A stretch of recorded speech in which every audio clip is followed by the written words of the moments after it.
आज बसंत पंचमी के इस संसार में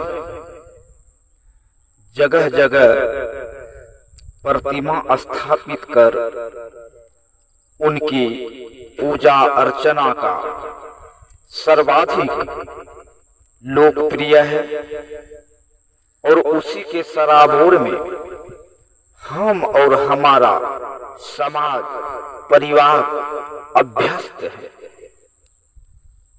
चलिए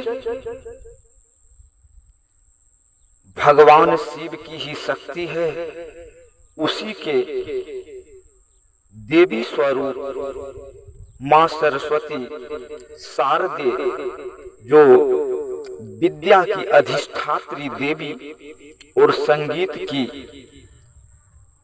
प्रतिमूर्ति माना गया है, उन्हीं के आशीर्वाद से मैं समय निकाल के आपके बीच अपने गुरु का गपशप करने के लिए उपस्थित हुआ हूं।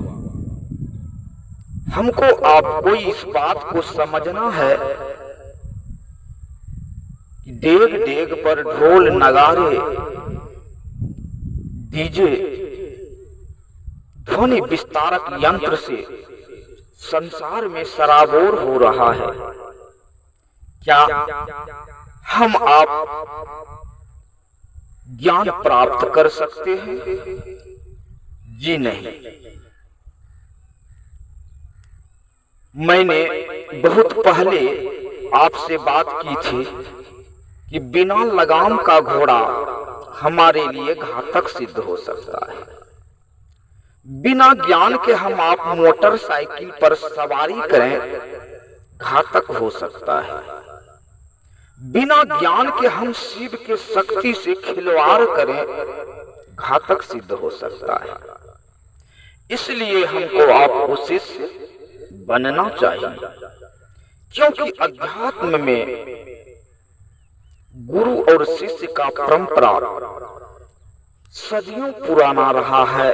हमारे आपके इस सनातन धर्म और भारत वर्ष के मिट्टी में हम आप गुरु की तलाश में भटकते हैं। साहब ने कहा, मैं भी बहुत भटका खाया हूं, अंत में भगवान को ही गुरु बनाया, ईश्वर को ही गुरु बनाया।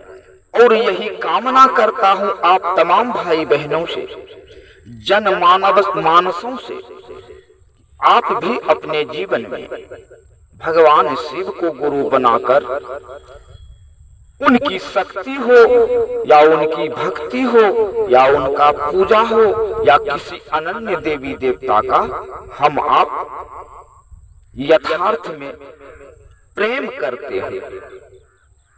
सीखेंगे तो वहीं से, समझ तो गुरु ही देगा। इसलिए साहब ने कहा कि आज के इस परिवेश में हमको आपको नर्तन का ज्ञान कौन बताएगा? हम लोग कमाने खाने का ज्ञान अपने समाज और अपने परिवार से सीख लेते हैं और बढ़िया डिग्री लेकर अच्छा नौकरी, अच्छा जीवन यापन करते हैं और नहीं भी करते।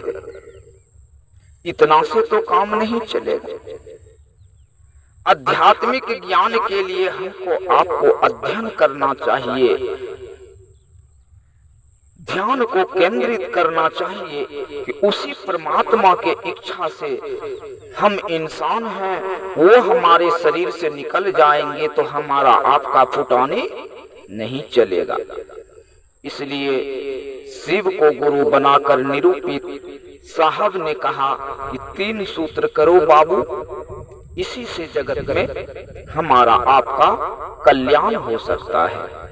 और कल्याण के मंत्र ही मिला है। शिव का प्रदत्त मंत्र पंचाक्षरी नमः शिवाय, इसे हम आप मनन शक्ति के द्वारा, आज पाजप विधि के द्वारा, कर माला के द्वारा या जप माला के द्वारा किसी भी रूप में भगवान शिव को मानसिक निवेदन प्रणाम ग्राह्य है, स्वीकार है, हम आप करें। और अगर महादेव का हमसे आपसे काम नहीं आगे बढ़ रहा है तो उनसे दया मांगे याचक के रूप में और वो मदद करेंगे। साहब ने कहा कि मैं शरीर में रहूं या ना रहूं, मुझे आप गुरु कार्य के लिए पुकारोगे, मैं आऊंगा और गुरु का कार्य होगा, सुंदर होगा, अच्छा होगा। चलिए हम लोग आज के इस माहौल में जीवन को बिताते हुए गुरु शिव की ओर चले।